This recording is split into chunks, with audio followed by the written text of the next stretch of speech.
Okay. Okay, so we're streaming. Let's see if this works. Yep, there we go. Okay, we are live.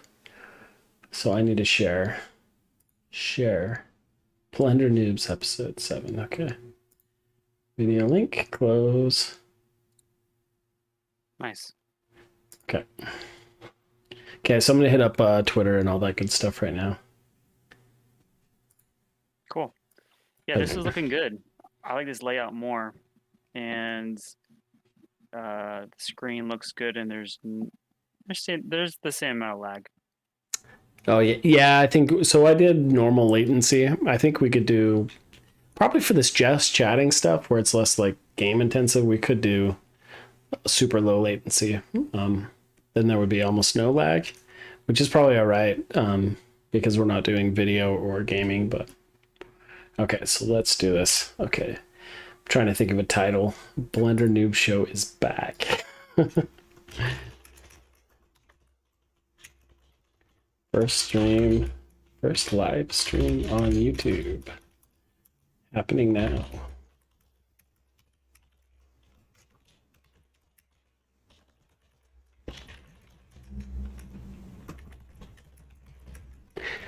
Hashtag Blender 3D.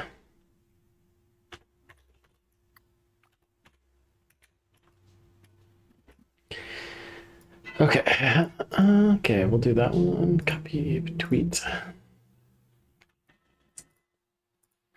Scare up some viewers. We'll see if we can.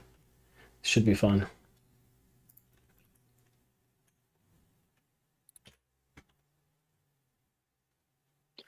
Sounds good. Yeah, yeah.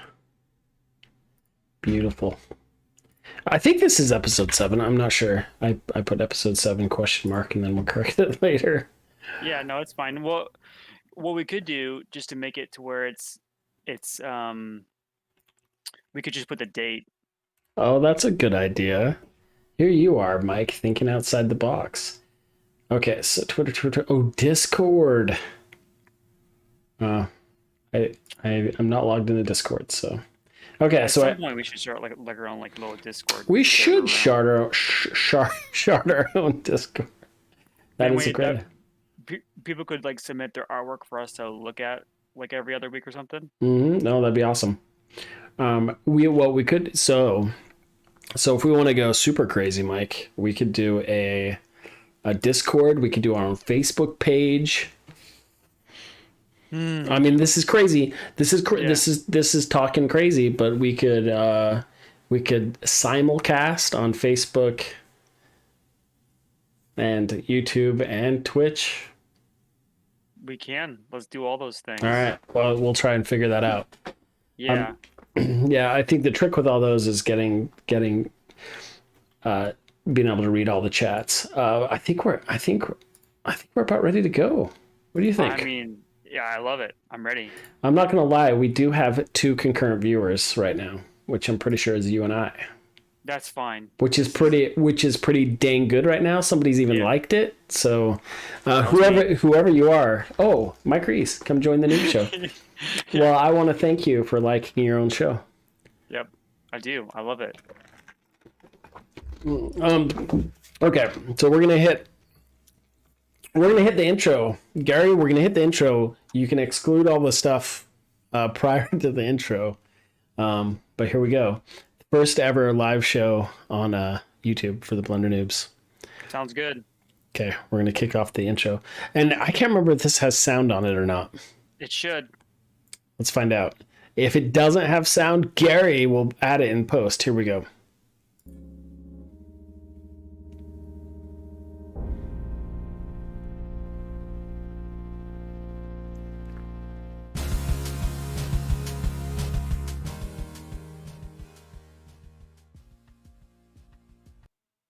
Welcome to the Blender Noob Show, my friends, my friends and colleagues out there in YouTube land.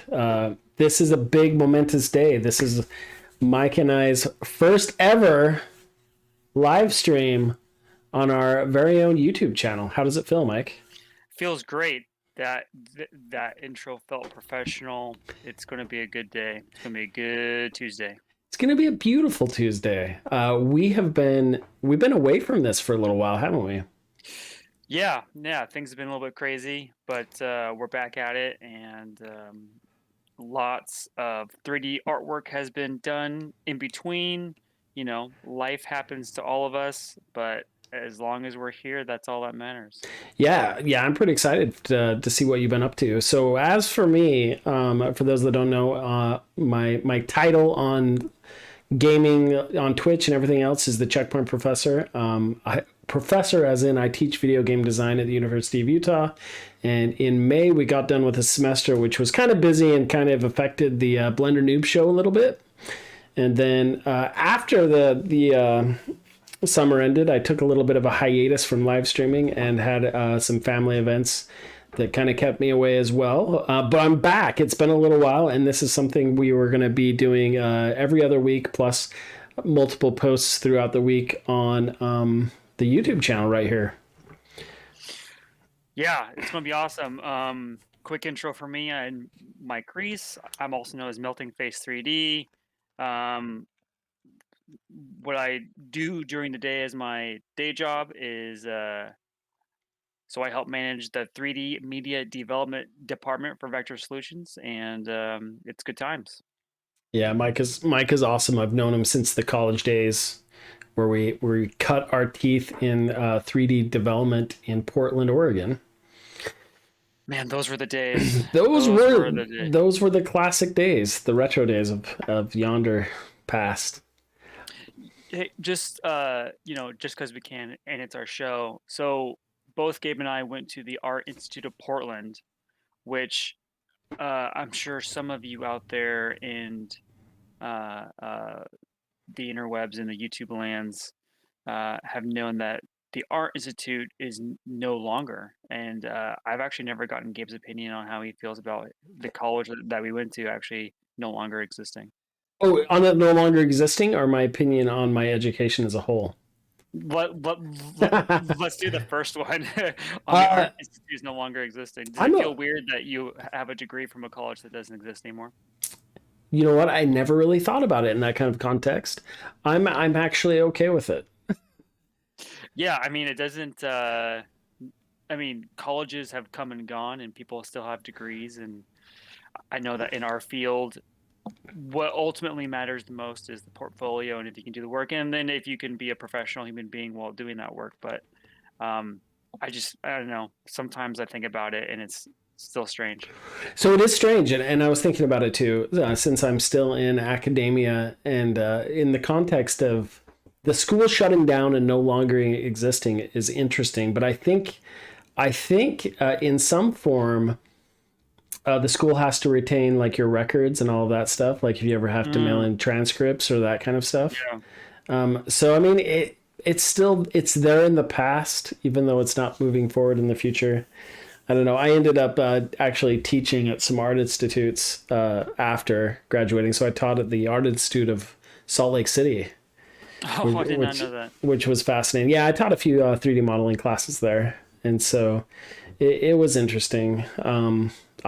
I'm not going to besmirch our alma mater, No, but no. I a mean, lot of thoughts go into that. I do complain about my undergrad education a lot, and my wife is pretty quick to correct me and tell me that, as much as you complain about it, you met some amazing people, learned a lot of amazing skills, and you wouldn't be where you are now without it. So it's pretty easy to complain about your education.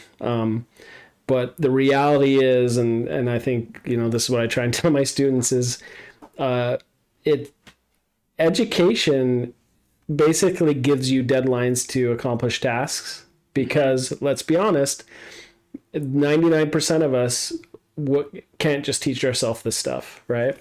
yeah, And so really at the end of the day, it's up to you to take control of your education. that's so true. But what's interesting is I think I would like if I were to go into the same field now, I'm not sure I would have that opinion when it comes to being able to learn this stuff on your own because when we were learning it, YouTube was not a thing. Like, It's and true. it was, I mean, the resources to learn 3D were much more limited than they are today, but the principles still Right. absolutely matter in terms of the education that you get is what you make of it. And it's, you know, having deadlines is, I mean, that's a big part of it. It's like the networking, deadlines, structure, and that's a big thing for most schools, so that most, people going to college can have that in order to hopefully trudge through it and become better. No, you're absolutely right. And just thinking about it when we were in school, and this is kind of fun to reminisce on this. Yeah. But for anyone watching, yeah, YouTube wasn't really a thing. I mean, you could find funny videos on YouTube, but not like the tutorial extent, right? And I think at Oh the yeah. time they had like digital tutors was a thing. Do you remember that? Yeah, digital tutors and like Eat 3D. That was one of the bigger ones at that point. And I remember E3D, some, yeah. and the Noman DVDs. Do you remember those? Noman was humongous. And for anyone listening, this was still in the time of DVDs, right? Mhm. Oh yeah. When Mike and I were in school, I remember like we had our DVD burning software, right? Yeah. And so the Art Institute actually had like a public drive that any of the students or faculty could use. I can't remember what the drive its name was, right? Yeah, it's crazy. But we would all upload our DVDs and our tutorials on there so that we could use them access to download them. And then at the time as well, Maya 3D Studio Max, they were freaking expensive, like They ridiculously were so. they were expensive. I mean, they're still expensive now, but they were also separate entities. Yep. If you They they were were, different they companies. were, and so also on that public access drive, one kind student would also put up like the current version of Maya with the crack generator, Oh yeah. and the faculty knew it, and it's a weird thing, and they're just like kind of like a don't ask, don't tell thing. Yep. But if you wanted to use the software at home, you kind of had to do that at times. So things have changed a lot, and this kind of gets us into Blender. And I think it's Yeah. because of Blender that a lot of the major 3D packages are offering free student versions and free at home versions. Hmm. Be, and it's to their net benefit, I think, too. I remember going to GDC, and I think it was some of the times that we went, Mike, where Autodesk or whatever Maya, whoever owned Maya at the time, got up and was bragging about their user base, right? And they're like, Yep. I don't know if these numbers are correct, but they're like, we have 20 million licensed users using our project and 40 million total users using our product. So they actually use those cracked code numbers to brag about how many people use their software, right? And so That's they had to have known, right? But at the same time, how do you become proficient at their software so that you can use it in a studio if you're not allowed to use it at home? So Yeah, yeah. I definitely think the license base and the business models, especially the software business models in general, being moved to subscription off of perpetual, which is still happening now for Autodesk, which is, it's becoming better and better. But um, just the move from these super expensive software to something that people can access, what, like with students or hobbyists, it's really opened up the game. And I think, like you said, Blender's really helped with that, especially over the last 5 years. 2.79, but since 2.8 for sure.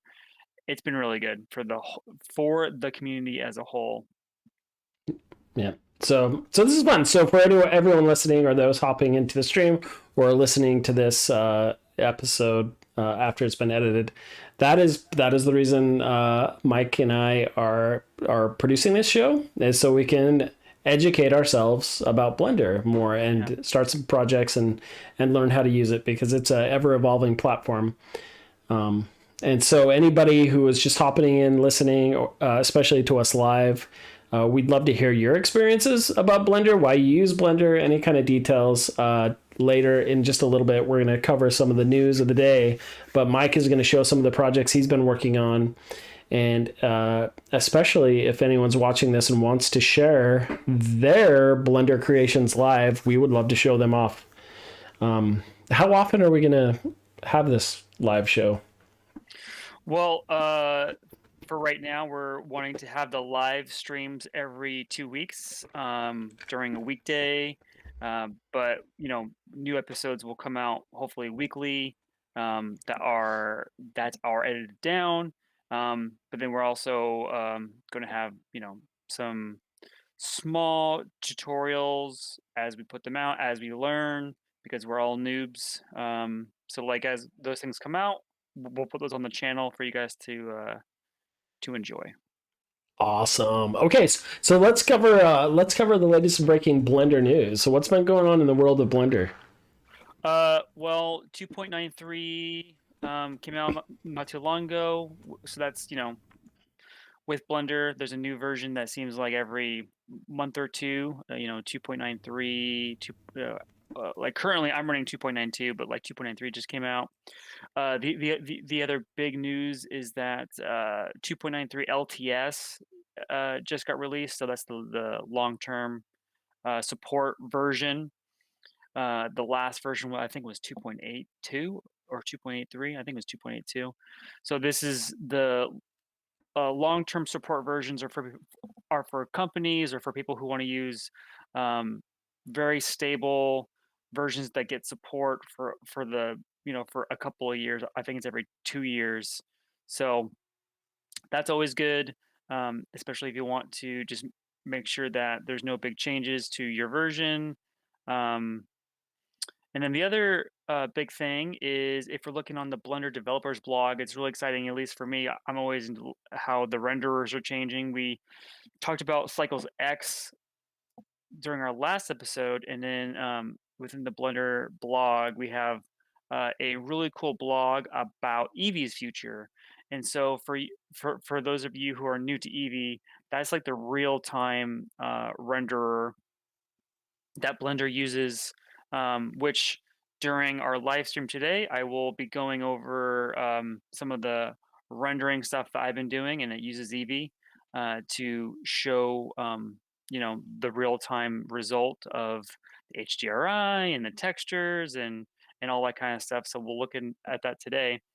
But there is going to be quite a bit of rewriting and structural stuff to Eevee to add in some like render passes and real-time compositing, screen space GI, which is really, really cool, hardware ray tracing, some volumetric improvements, and new shaders. One of these things that's really cool is the new non-photorealistic rendering, or NPR, which is pretty huge in Blender. There's always great tutorials on how to do like the Ghibli style, how to do these styles and make things look really cool and very stylized. Blender is fantastic at that, and so more stuff on that. So yeah, definitely check out the developers blog for in-depth information on that. But that is some exciting stuff that's coming the way of Blender. We'll put the dev blog in the chat. That is awesome. So a lot of what is it? Quality of life kind of improvements, it sounds like, are happening with Blender. Yes. Not a lot of major news, right? But it's good. It's moving forward. Yeah, I mean, it's always moving forward. Blender is can't stop, won't stop. Yeah, and I think during this news section too, going forward, I'd love to do an update of projects that are being worked on currently, and I would love it. Even if you're not live on the stream, but you want to share some of your artwork on Twitter or the Facebook page we'll eventually get, this would be a good time to share some of that too, which would be fun to do. Just kind of show what's being worked on in the world of Blender. Give us a little bit more to sink our teeth in as far as our discussion goes. But very cool. Absolutely. So the next thing we'll talk about, I think we're gonna go to full screen and have Mike share what he's been working on. But to give you an update on myself, the King Blender Noob, which is me, because I'm the newbiest around.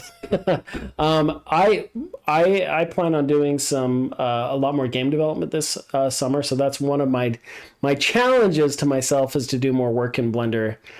Because to be honest, it's a lot easier for me to hop in Maya and do a lot of the stuff I need to do. So I would love to have more hands-on time with Blender to force me into that. So currently, I have a couple different game projects I'll be prototyping. Some of that might be streamed, some of them might not. But I am going to be hopping into Unreal 5.0 to prototype that stuff out, which I'm kind of excited about. I've been watching tutorials today because my biggest fear was like, how different is it from 4, from Unreal Engine 4? And it looks like, as far as I need to dive into it. Maybe I'll do an update next time. But it looks like the blueprints and all that kind of stuff seems to be just exactly the same. Oh, My cool. my guess is 5.0. The biggest improvements are just making it the rendering is vastly improved, I think. So That real-time lighting, I know that it can handle way more polygons at a time. It doesn't need LODs for some reason. It doesn't like AI stuff in the background to generate its own LODs. A lot of yeah. cool stuff that I've also been seeing. Yeah, so it sounds like a lot of the they've really souped up everything under the hood, but I'm hoping the ease of access for those who are so familiar with version 4 won't be in too big of a drastic update, which I'm excited about. I know it is still early access, so they say this is early access, so keep in mind, if you just want to test the waters or build prototypes, this is the build to go. Like, have fun with 5.0, but if you have like finished projects, it might not be the best idea to hop into it. But that's where I'm at. I'm prototyping stuff out. So I'll be sharing stuff next week. It might just be cubes within the Unreal Engine, but that's probably what I'll be showing off. It's still exciting, and it would be really cool if you find any workflows to go from Blender to Unreal Engine, any add-ons or anything that makes that easier. That'd be good to share too. That is fantastic feedback as usual. Cool. Awesome. You know what, everybody, we're just getting back into this, so hey, I'm telling you, what you see is what you get. Hey, and that's all you can ask for, And really. that's all right. So Mike, we're gonna turn the time over to you. You're gonna blow us away with your latest project. Okay, so actually, real quick, I would like to share something I learned within Blender. Like, so Wait, are we going to my full screen now? full screen. Yeah, All I mean, right, all right. I'm I've just switching. shared my screen. Okay, and I'm getting rid of me and adding you. Okay, there we go. So now it's all you. It's all. Yeah, so you'll see the trusty old Blender cube. But one of the things I kind of wanted to show you, because me and you both enjoy modeling, and I tend to gravitate towards modeling. I did a lot. I've been doing a ton of like rendering and animation since last time we talked. But there is a cool thing that I learned. You know, because we're all still noobs. But I kind of wanted to show you this cool little modeling trick that Blender has. I forget what I was trying to do, but in like in any case, let me show you this. So, okay, so we have the cube. One of the cool things that Blender has is this thing called the spin tool, which like is an interesting name for what it does. But what the spin tool does is that you can pivot like on a certain axis, but then do a uh, you can do an extrude along a curved axis at, like at the same time. So let me show you what I mean. So let's say that we want to make a a really quick archway. So one of the things that you do is you go to the side, and actually I wonder if I could do this real quick. Make this easier for folks. Okay. So let's go to the side view. What I'm going to do is I'm going to pivot like along this part right here because it's going to go in like an arch. So the first thing I'm going to do is I'm going to hit the G.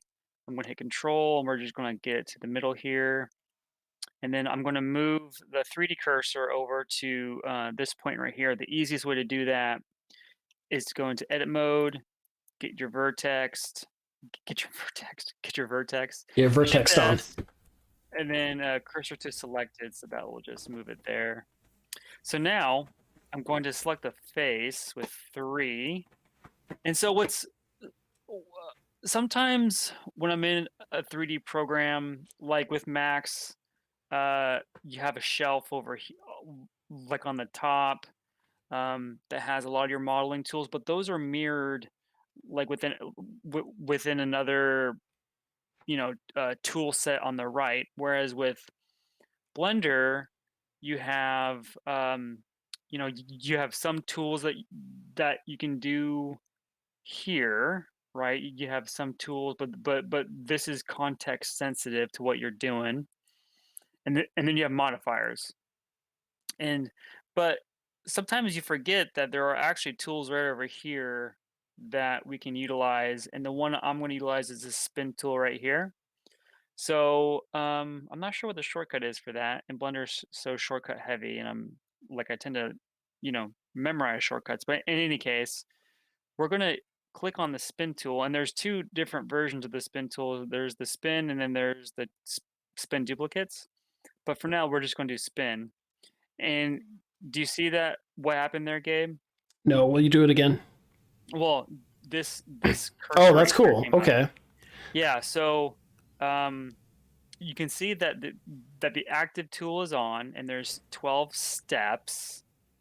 Then you have an axis. So currently this is on the z-axis. So you can see that once you hover over it, see how it makes like a circle? Right. That's saying that this is going to spin in that axis. See Right. that? Which is probably not what you want. Not in this case. What I want is, here we go. See, that makes more sense, right? Yeah. So now I'm going to just drag it, and you can see that we can start to create this really cool arch. That is super cool. So, like if you hold control, it snaps to the grid. So we can do that. So this looks like an HVAC equipment. So let's just say you're making some like HVAC equipment. You can go right to snap to the front. And then it's hard to see here, but if you look down on the lower left, like the bevel tool, like all these tools that we have, you can like after the fact put in some of these numbers. So like let's say you're doing low poly or something, you can go, well actually like some like HVAC equipment looks, pretty faceted. So you can go like that. So now you have this really cool spin situation. That is really cool. Yeah, so at this point, what you'll want to do is that like also got duplicated, Right. right? Because those spun in place. So what you'll want to do is hit A. Well, first you'll want to go to your vertex mode, and then hit A to get all of them, and then hit M to merge by distance, and then that should be good. And you can see that 12 vertices got merged. Right. So now you're good to go. So now you have this really cool vent. Let's see if we can actually, I think the easiest thing would be to go back to edge mode, get an edge, hit F, right? Like you can hit F to fill it. I would go back to my face mode. Actually, let's do this. Let's hit G. Let's just bring it back. Okay, so the center is still there, or at least the 3D cursor. Back into face mode. I'm going to hit G. Oh, sorry, I'm going to hit E to extrude. And that works out pretty good because I'm in the side view. And then I'm going to just extrude right to the center here. And I'm going to delete this face. And now, just to be diligent, I'm going to just go back to vertex mode, select all, hit M by distance just to make sure. Okay, so we're good. So now what you can do, like if we want to like mirror this, that's really easy now. So you can go to your modifiers, you can go to mirror, and then you can change your axis. No, no, sometimes.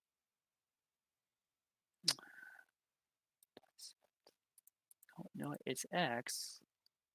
Oh, okay. So this is a good little tip here too. Okay, so we're not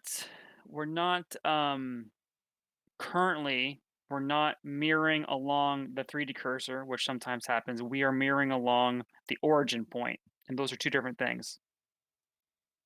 So to quickly move your origin point to the 3D cursor, because that's actually where we want to uh, um, do the mirroring, you can do Shift S, and you can go to um, selection to cursor. Nope, sorry. Shift S again. Not cursor. Maybe it's this. Yeah, set origin. Yep. So there it is. So Shift S is mainly for the 3D cursor. If you right click, you can set the origin to 3D cursor, and then oops, I need to be in the, and see how that moved. Now that's there. Now if we were to do the mirroring, now we're good. Very cool. So that is neat. I definitely like the spin tool. You guys should all definitely use it. It's great for like making archways, for things that spin. Um, there's a million different ways to use it, but that's one of the tools that I learned, among other things. But that's one of the modeling tools I learned. Pretty awesome. So spin tool. Okay, Remember the spin tool. Put it in that getting arsenal. into my project, quite a bit's happened since then. So we're gonna go to the project. So last time we talked, I had just pretty much completed the Game Boy model. Since then, I have finished the Game Boy modeling. We can look at the Game Boy here. It's fully modeled. I actually did even more modeling to it just to give some extra details. It is completely modeled out. I have some game cartridges here that I did, and then I also textured 4 different versions of the Game Boy. Currently in this scene, I have one of the versions. So let's go to the shading.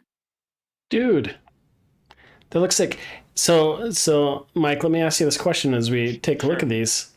I know one of the things you really wanted to get more familiar with was texturing in Blender. Yeah. So had you done anything like this before in Blender, or is this all This was done in Substance Painter. So ah I textured in Substance Painter because that's, you know, I will be doing more texturing in Blender, but in terms of workflow and in terms of the game industry and some of the standards, it's definitely, you right? know, I love Substance Painter. But one of the great things I did learn is the Substance Painter to Blender workflow. And I think what I'll do for the next episode is I will talk specifically about going from Substance Painter to Blender. So make a note of this. Next episode, I will go slightly in depth into, once you have your textures done in Substance Painter, how to export for Blender, how to make a new template, a new like export template, because Blender uses OpenGL. It uses OpenGL normal maps, so you'll need to do some stuff there, and then to export it, and then using Node Wrangler, how to quickly set up your PBR textures, which is what I have here. Awesome. Yeah, All right. so that was really cool. Plus, how to set up a really quick emissive map, because what I've done here, which you'll see in a minute, but this is the power, like, on light that comes on when this switch is turned. But like, as we mentioned just a few minutes ago, this is Blender Eevee. This is the current real-time render engine. So what you're seeing, like, is the full PBR textures, plus fully shaded within Blender Eevee, which is super realistic, Oh, which looks is really cool. fantastic. Looks fantastic. So you can see that like, I made 4 games, and they have, different textures. They have slightly different, amounts of wear. They're pretty realistic. But one of the big things I've been doing is if we go to the animation tab, um, this is actually one of the things I love about Blender is having these quick workflow things that you can set up to where so like in this case with shading, what I have is um, the material preview on, which uses. So I'm currently using this HDRI, which you can change. Not right there. You can change that through just choosing one of these. And so I chose the one that actually has some light. But this is not my final HDRI setup. This is just for the texturing. So like on the bottom here, this is the shader network for, let me see. So we are in object mode. So this is for the Game Boy cartridge. This is for Castlevania. See, that's been selected. So you can see the pretty simple shader network there. Whereas if we go to the Game Boy, it's slightly different. So, which is pretty cool. I have some animated textures. So I have this quick emission map to turn on the actual emission. So that's something that I did export from Substance Painter, a really easy map for that. But if we go to animation, this is where I've spent a lot of time. So just to go over my layout, we have the camera. So I did do some camera work. That's what this is, and then this is just if I want to actually do some animating, you know, within the perspective mode. I have my dope sheet right here, which is the timeline essentially.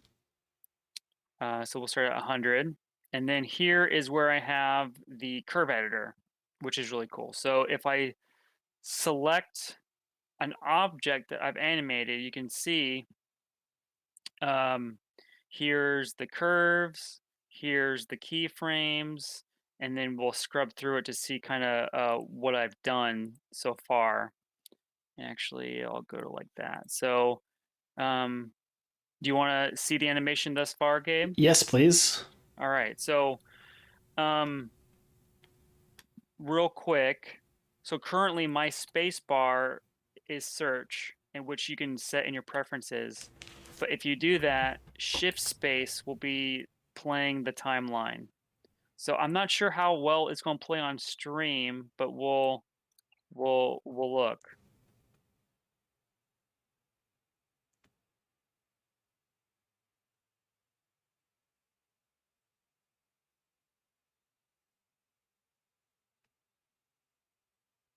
Yeah. That So it's looks pretty pretty rad. That looks rad. So do you have any how near complete is this? Are you still working on the animation? I am at the refining stage of the animation. There's still some things I want to add. One of the things that I'm going to need to do is I'm going to need to figure out how to actually export this Play Blast because I want to put some music to it and time it to see if I need to change any of the animations. But let me show you this. Let me go to rendered. Because so one of the things that you can set up with Eevee is you can Dude. see how I have like a depth of field, Yeah. which is really easy to do. You can go to your camera. So let me turn on my camera and select it. And you can see depth of field here. Actually, is that, nope. So this is interesting.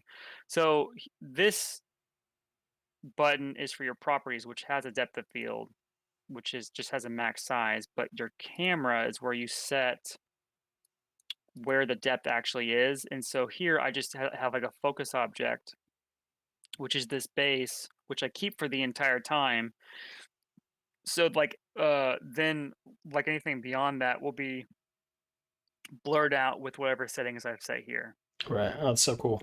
So for Yeah. anyone watching, this is the new Switch Pro render. Yeah. Yeah. Cool.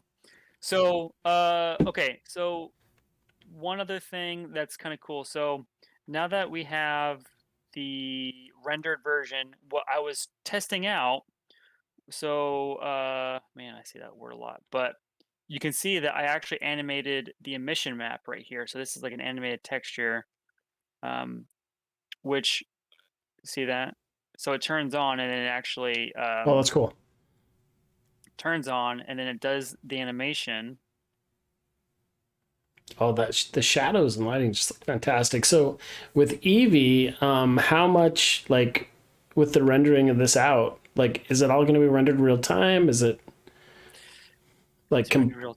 I mean, is there any compositing or is it just kind of recording? Yeah. So I'm definitely what I think I'm actually going to do is I'm doing look dev with Eevee. Yeah, Then I'm going to actually go to cycles to do a final rendering so that I can do render passes and composite it yeah. within After Effects. And then you'll have more control and be able to adjust things. Yes. Yes. But what this is really doing for me though is it's making it really easy to get everything correct. Like one of the things I just noticed here is that you can see that my depth of field is just set to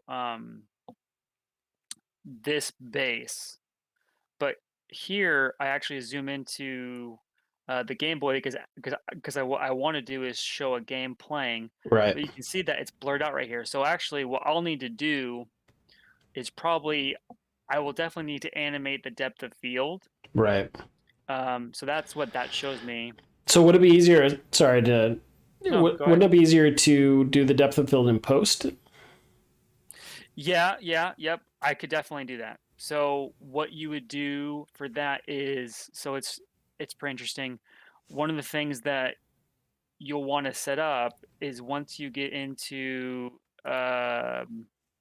and this may not show up because right here is where you can set your render engine, Mm-hmm. but you'll want to set up, I think it's actually this right here. Yeah. So, oh man, lost stuff. So we have the render properties. Then we have the output properties. So like, that's going to be like your output size, um, RGBA, PNG, like all that kind of stuff.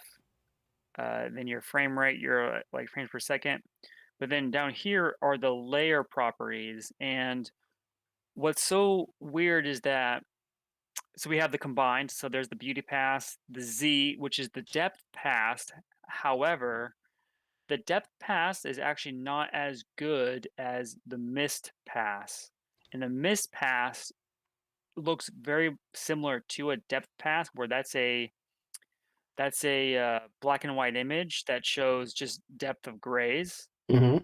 But the mist pass that actually looks better. That looks more accurate to a depth pass than the actual Z pass. Interesting. So I would definitely recommend exporting the mist pass as your depth, and then I'm also going to do. I will do the ambient occlusion. The shadow when I was testing that didn't look very great, but I'm gonna test out some of these. But I'm at the very least going to do the combined, the mist, and then the ambient occlusion.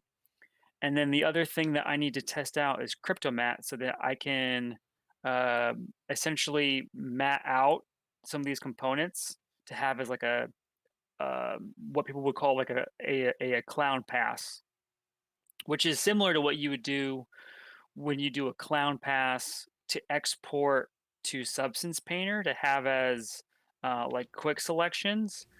But what I'm going to do is make sure that this entire Game Boy is one solid color so that I can then use it as a matte layer within Right. After Effects. That makes sense.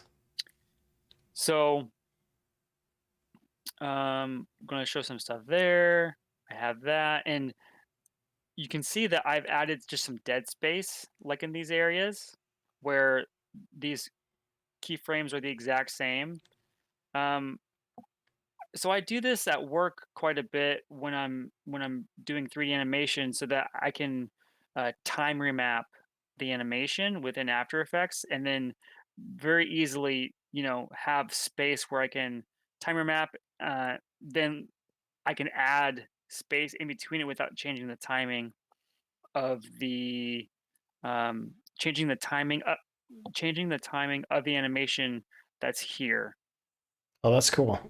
So because what I like is this animation, but potentially if I'm timing this to music or if I have something playing here, like I want space in between here, right? Right. So that I can actually add that without having to come in here and do a whole like huge animation where potentially what I can do is add that in post and like do it right here. That so you But kind of hold it for another. yeah. So is that so you're saying that animation? That's when the game's going to be playing. Yeah, so I'm going to make sure that it's going to zoom in, it's going to have like some game footage, and then it's going to come down. And again, this is just to show off the model because this Yeah. is part, product animation, part just fun, thing. Yeah. So so then I have the Game Boy turn off, and you can see that I've animated the that texture there. And then this is the part I'm going to go back to solid, but this is the part where I've been playing with a lot. It's a lot of like secondary animation, but like a quick drop, some secondary animation, which is I think pretty cool. You can see Right. that turns off, and then I don't think it's quite realistic, but as it falls, this kind of turns up to kind of give that feeling of falling. And then when it comes down, it comes down on its this corner hits first.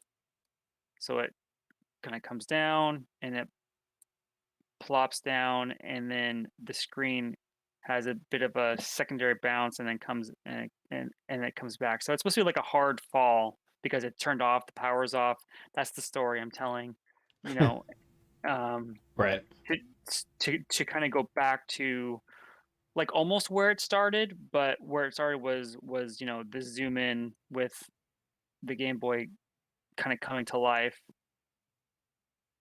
That's pretty rad. It's fun seeing these little tips and tricks with like the dead space and some of that stuff. It's some of the stuff that I haven't dealt with as much from the game side, and you obviously are doing more of the film presentation stuff. So how intuitive were the animation tools in Blender? Did it take a was that how was that for you?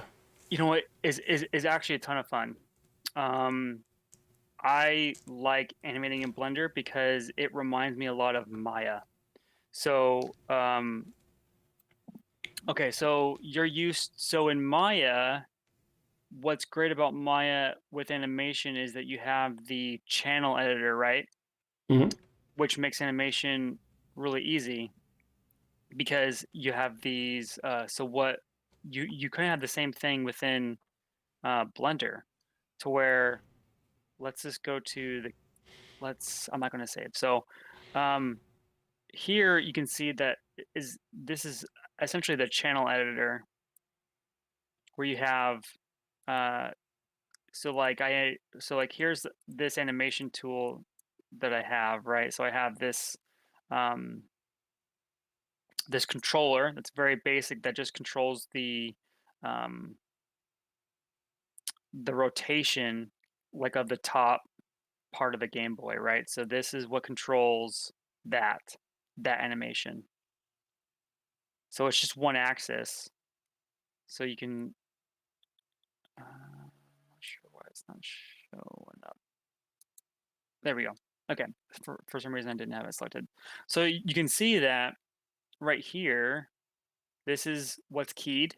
No, nothing else is keyed within this like object. And so like I can do all my keying just right here. Right. It's awesome. And so that key is it here. And then what's cool about Blender 2 is that you can have like a normalized curve display or one that's not. And so normalized goes from like 0 to 1. So you can see that I can't, sometimes you can't even find like, but you go to normalize. It's much easier to find. See what that does is that makes it more of like a 0 to 1 space. Mm-hmm. Oh, interesting. Yeah, so then you can start to actually animate the curves. If you right click, you can see that there's handle types, there's the interpolation mode, which is cool. So you can do, so for me, I typically do Bezier, but sometimes what I'll do is I'll start out with like, oh, I kind of want it to be this type of curve to start out with, and then I'll change the,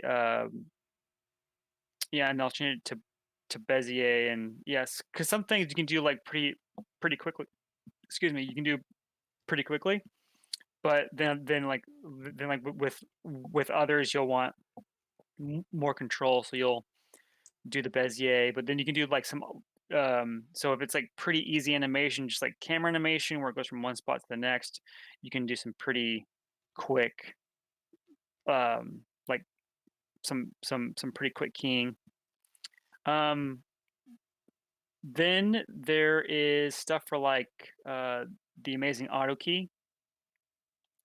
So like if you wanted to key this object, right here is the auto key button, right? So um,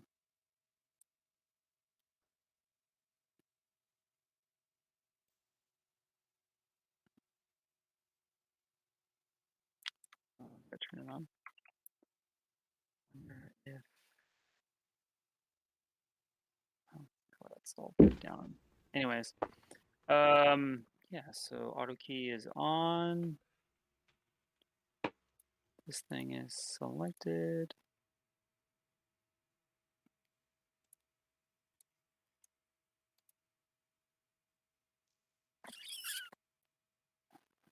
Why?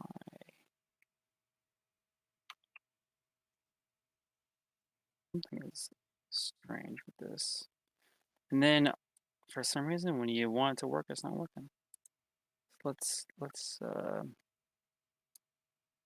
there's the location. Let's try just using that. Arrow key 100. You have There to it start goes. it. Oh yeah, so you actually have to key it for okay. So Yeah, I think it's pretty. I think it's the same with Maya too. As soon as you key something, then you can yeah. move it right. So I remember when we were in school, they would tell us to like our teachers. I don't know if that's a best practice, but they would have you key everything. That makes. I mean, I've done that for characters before because you want to like start out with like all their bones keyed Mm-hmm. to start, but then you can auto key individual things, but it can get really kind of crazy. Yep. Um, but the good thing about Blender is that one of the so you have this channel editor essentially right here, so that way you can just do one thing at a time. You can press the key right. See how this is like a diamond now, and not like the closed little circle or like dot. Mm-hmm. That means that these are things that you're actually keying. So yeah, it was really easy. One other quick tip, and this is something that I actually learned recently, is it's really easy to see, the typical like look, like here's the location and then like the rotation stuff. But when it comes to textures, right? Like this piece of geometry has a texture on it that also has the map, but you're not seeing that here, right? You're Right. actually not seeing because I'm currently not selecting the texture node that I have like animated. Oh, interesting. So what you can do pretty easily is what I've done, like is go to the shading and this is the node that I actually animated was this. So I created um so I created a separate little node tree for the emission, and then this strength is what I've animated once I got everything set up. So what you can do to make sure that things are like if you wanted to change the animation, I think currently I'm in a workbench. Yep, Eevee. So what you can do to then do some texture animation. So see this right here. This is the thing that like I did the animation for. Yeah, that's cool. So, so do you have to go into a different outliner, select that, and then go back to your dope sheet, or is it? So what I do is I'll go into the shading, and then I will and then I will make a new Panel. panel, And then this one I will change to not timeline. I'll change. You know what? Actually, yeah, timeline's fine. And then I'll go to the emission right Oh, there, that's cool. and then it shows up. So then you can see how it has the body, and then it has the shader node tree.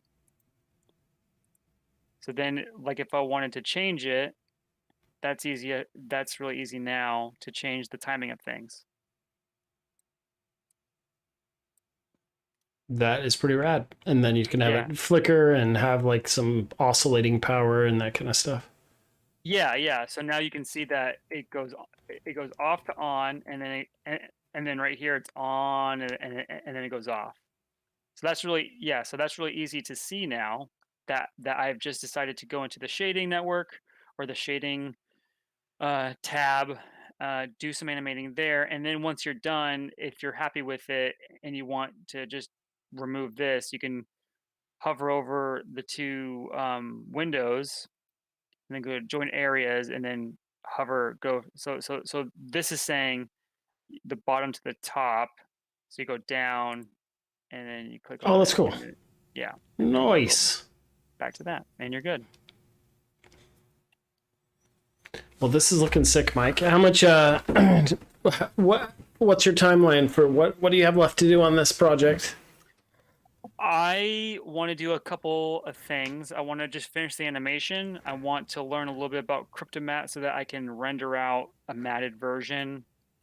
I think I need to render out a play blast to do the timing with music so that that all makes sense. And then if I need to do any, because what you don't want to do as a production, like, is you don't want to render it out full 3D depth of field and then come to find out that between frames 200 and 240, there's no way that you'll that like it will work unless you retime it, right? Right. You don't want to do that. So I'm going to render out a play blast, do the timing, make sure that works to music, get all that right, and then probably change some of the timing of the animation just to make sure that that's what I need to do.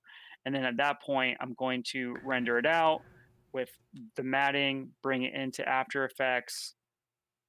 I do need to.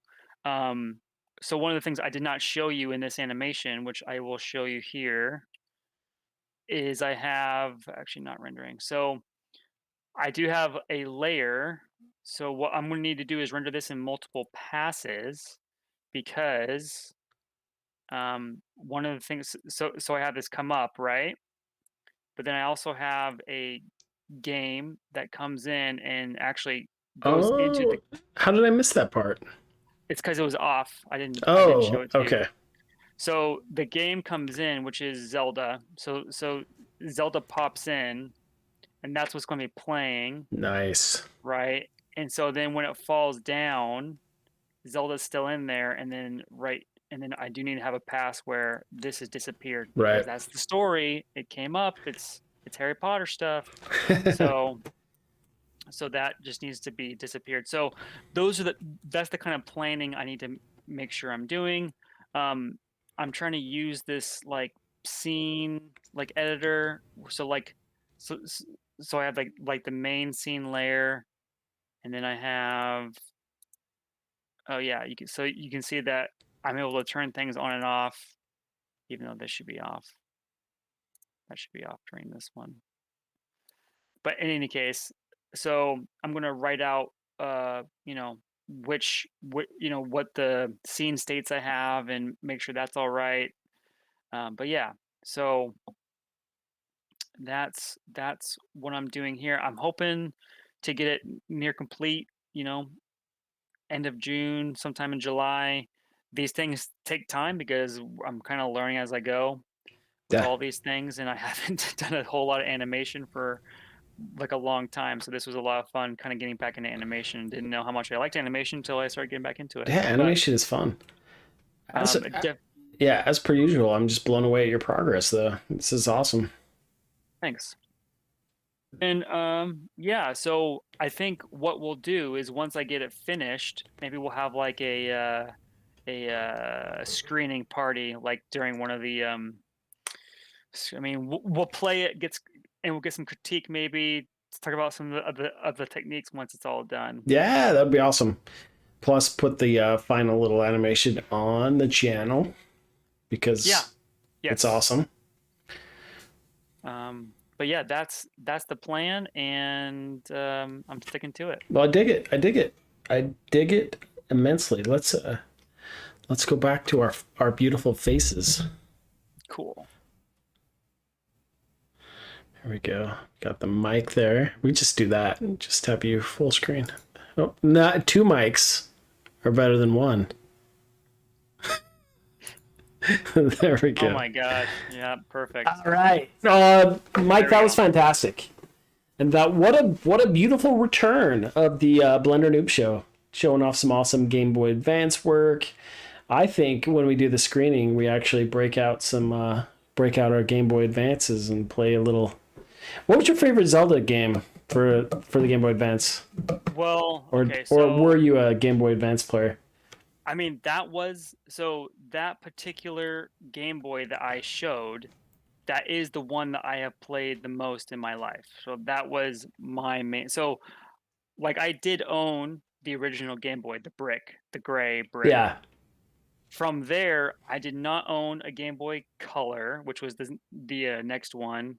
But after the Game Boy Color was the Game Boy Advanced, and then it was the Game Boy Advanced SP, which is the one that I actually have modeled. oh, that's So right. Yeah, I've got that one too. Yeah, yeah. yeah, so that's the one I played the most. And in terms of Zelda, which, shout out to Nintendo for doing amazing things. My big Zelda intro was Link's Awakening on the original Nice, Game Boy, and that was nice. crazy challenge. But Nintendo just released a remade version of Link's Awakening The Switch. the on the Switch, and it looks so cool. It's weird because they've added some, you know, the graphics, that's like it's the style is like all its own, which is great. I'm glad that it didn't look like the last one, and it's not like Wind Waker either, where it's somewhere like in between, which is really cool. But it felt nostalgic just watching the trailer for it. They added some cool gameplay features, but I think that's just really cool to bring that back. But yeah, so Link's Awakening was my big Zelda first experience, and then on the Game Boy Advance SP, the one I showed, the game I played the most on it was actually the Pokemon Ruby, which Oh, I sweet. have modeled on that. So I never played Link's Awakening when it first came out. I know it was a now that I've kind of reviewed the history of it, that was actually amazing what they were able to pack into the Game Boy, That's crazy. the original Game Boy. But I did complete the remake, Oh, cool. and it was a ton of fun. It was so fun. That's Game, cool. beautiful game. But then for the advance though, uh, was it's interesting. My favorite Zelda game for the advance was the Minish Cap, Oh, the Minish Cap. which is Okay. fascinating because it was made. I think it was made by Capcom actually. Oh, weird. So so Nintendo would actually hire a third party to do that one. So I think that's why it's not talked about as much as the other ones. But it Like the was Four Swords, what I think was like the big one for the Game Boy Advance was the Four yeah. Swords. But the Minish Cap was a ton of fun too. That was a good one. I'm a big Zelda fan, so all of them. Zelda is fantastic. I have not had an opportunity to play the latest one on the Switch, besides the one you just mentioned. Um, but I've seen people play it Yeah. like crazy. Currently, I'm playing. I would say one of my favorite games I've ever played, and it's Horizon Zero Dawn. Oh, I've been meaning to. I'm playing that. They're pretty awesome. I've been Yeah, meaning. it's very inspiring. I've been meaning to pick that up Great. because the new one's coming out soon. Yep. I mean, dude, it's it feels like, there are some games for consoles that you're like, how did they really pushed the limits of the system. I felt that way with Final Fantasy 11, nope, 12. Final Fantasy 12 for the PS2. I thought that game was incredible, especially for the amount that they're able to pack into a PS2 game. The graphics were perfect.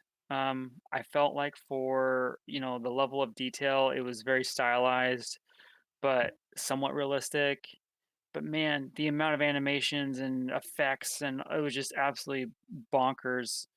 Um, but I feel the same way about Horizon Zero Dawn, where like the depth of field, the amount of detail, I mean, you could just that game's like that game for me is the perfect open world experience where Uh-huh. you feel like you just have just enough that you can do and explore, and then like the landscapes are just absolutely crazy gorgeous.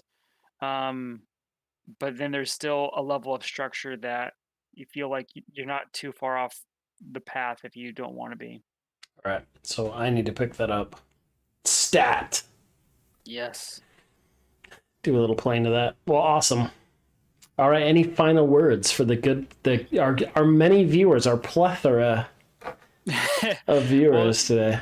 well, I mean, smash that like and subscribe button. Yes, we'll be back in 2 weeks. This episode here will be edited, boiled down, condensed to its perfect length, and Yes. redistributed on this channel. And yeah, come back. Mike and I have a lot of plans for this summer and beyond to constantly improve the Blender Noobs channel and add more meaningful content. So we're pretty excited for the future.